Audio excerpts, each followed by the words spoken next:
Hello everyone, आप सभी का मैथ्स एक्सप्रेसो में स्वागत। तो यहाँ आपको क्वेश्चन नंबर 11 में ऑलरेडी एक फिगर दे रखा है।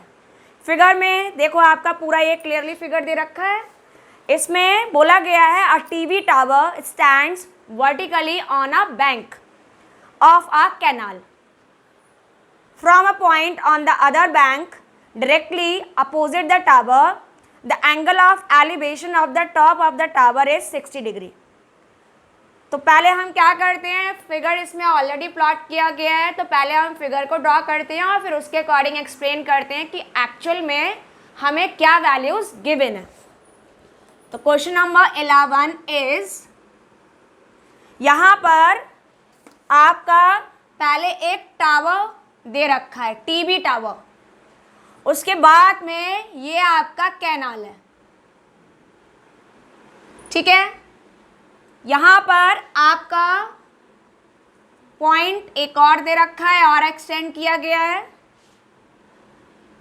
टॉप ऑफ टावर को आपको इस पॉइंट से और इस लास्ट पॉइंट से ज्वाइन करना है। यहाँ पर ये आपका पॉइंट ए है, ये आपका पॉइंट बी है, ये आपका सी है और ये आपका डी है। क्लियर? ये एंगल आपको 60 डिग्री गिवन है और ये एंगल आपको 30 डिग्री गिवन है। ये है आपका टीवी टावर, ये है आपका कैनाल, ठीक है। अब इसमें आपसे बोला गया है a TV tower stands vertically on a bank of canal.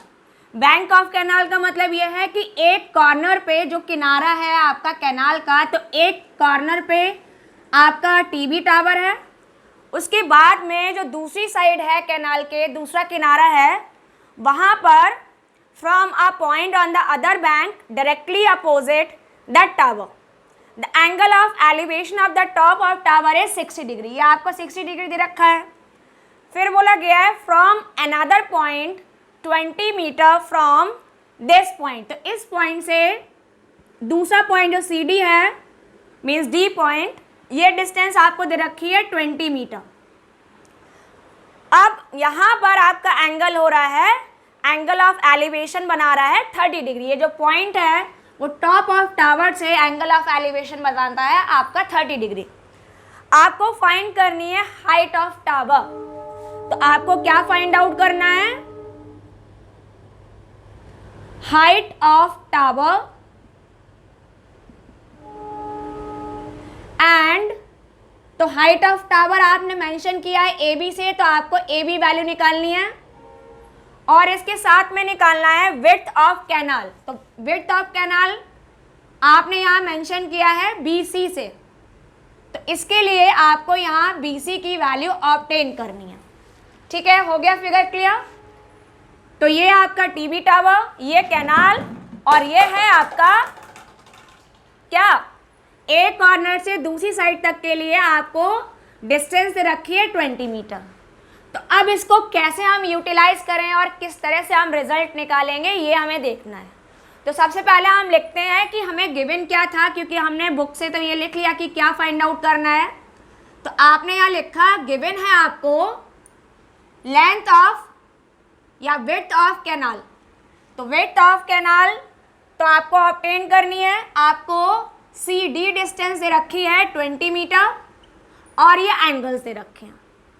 तो अब आप इसकी वैल्यू निकालोगे कैसे? जैसे हमने लास्ट सब में किया था, पहले हमने टोटल हाइट निकाली थी और उसमें से हमने गिवन हाइट को सब्ट्रैक्ट कर दिया था। सेम उसी तरह से हम यहाँ पर इसको भी सॉल्व कर सकते हैं, ठीक है। तो हमने यहाँ पे लिखा सॉल्यूशन के लिए,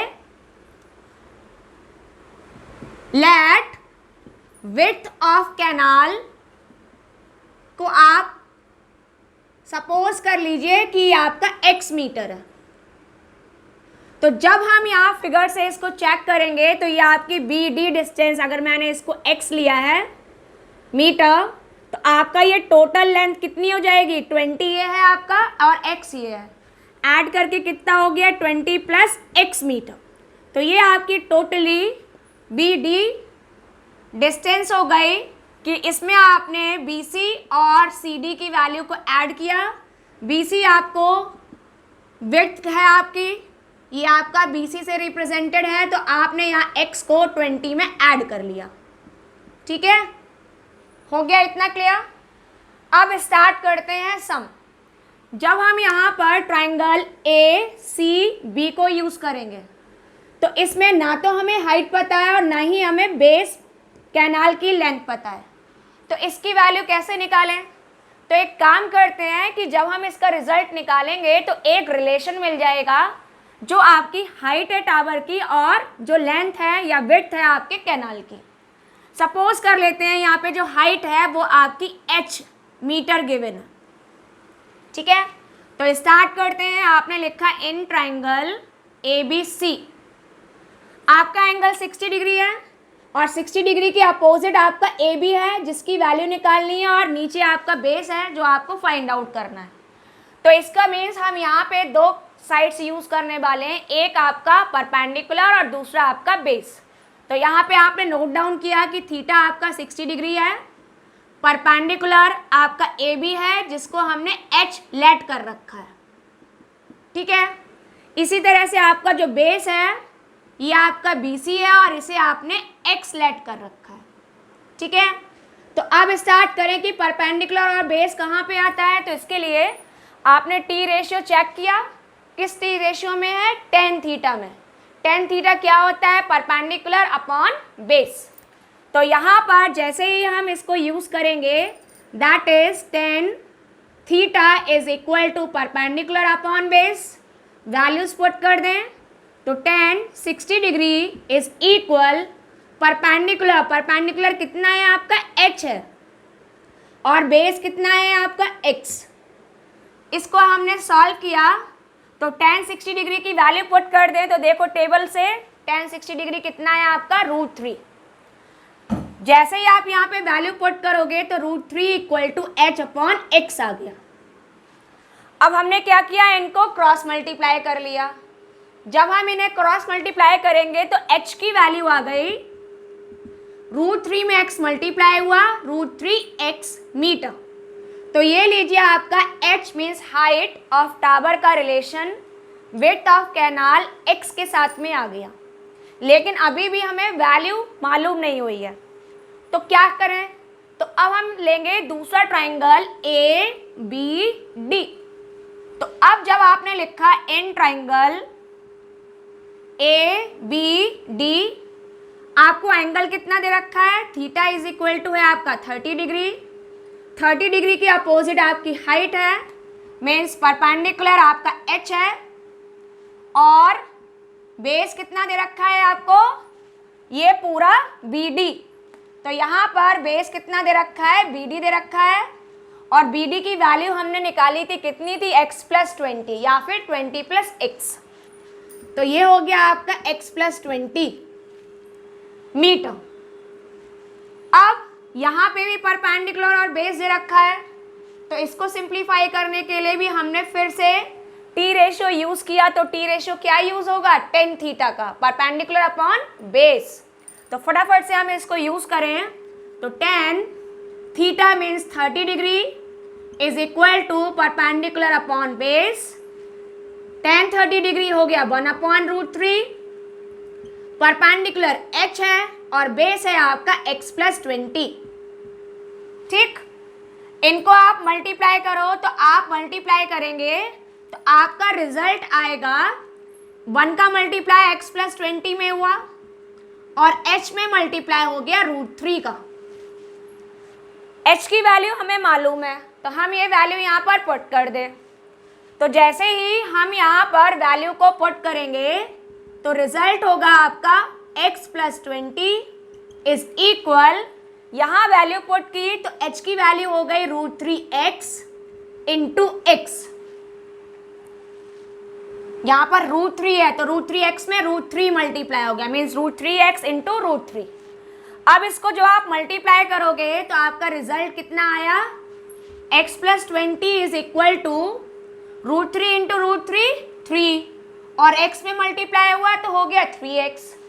तो फाइनली जब आप इसे सॉल्व करेंगे तो आपका आंसर आया 20 इज इक्वल 3x से आप ये x सब्ट्रैक्ट कर दो तो 3x - x, तो यहाँ पर आपको मिला 20 इज इक्वल टू 2x, 2 यहाँ डिवाइड में लाएंगे तो x की वैल्यू आ गई 20/2 मीन्स 10 मीटर। तो ये लीजिए आपको x की वैल्यू मिल गई, कितना आ गया 10। जब हमें x पता है तो हम ये h वैल्यू को ऑब्टेन कर सकते हैं, आपने यही मेंशन किया। तो यहाँ पर आपने लिखा है फाइनली जो आपके रिजल्ट्स हैं वो क्या आ गए, that's why height means height of tower is equal to h है। तो h की वैल्यू कितनी है, √3x, इसमें x की वैल्यू मल्टीप्लाई कर दें तो ये था आपका 10, तो आंसर कितना आ गया 10√3 मीटर। पहला answer means height of tower. अब क्या करना है, विड्थ ऑफ कैनाल लिखनी थी, तो विड्थ ऑफ कैनाल कितना हुआ वो लिख दीजिए। सो विड्थ ऑफ कैनाल ये था आपका x के इक्वल, तो फाइनली आपका रिजल्ट निकल कर आ रहा है, x कितना आपका निकल कर आया 10, तो ये हो गया आपका 10 मीटर। तो आपने देखा कि आपको सिर्फ और सिर्फ एक एंगल और उसकी हेल्प से भी आपने पहले रिलेशन निकाला, रिलेशन को सेकंड ट्रायंगल में यूज किया, उसकी वजह से आपको एक वैल्यू मिल गई 2 वेरिएबल्स में से, जो भी आपने वेरिएबल लिया हो विड्थ एंड हाइट के लिए, उसको सिंप्लीफाई करते ही आपके पास में क्या वैल्यू आ गई x की, और x मालूम होते ही आपको क्या मालूम हो गया, विड्थ ऑफ कैनाल और हाइट ऑफ टावर ऑल्सो। तो इसी के साथ आपका क्वेश्चन नंबर 11 कंप्लीट हो गया।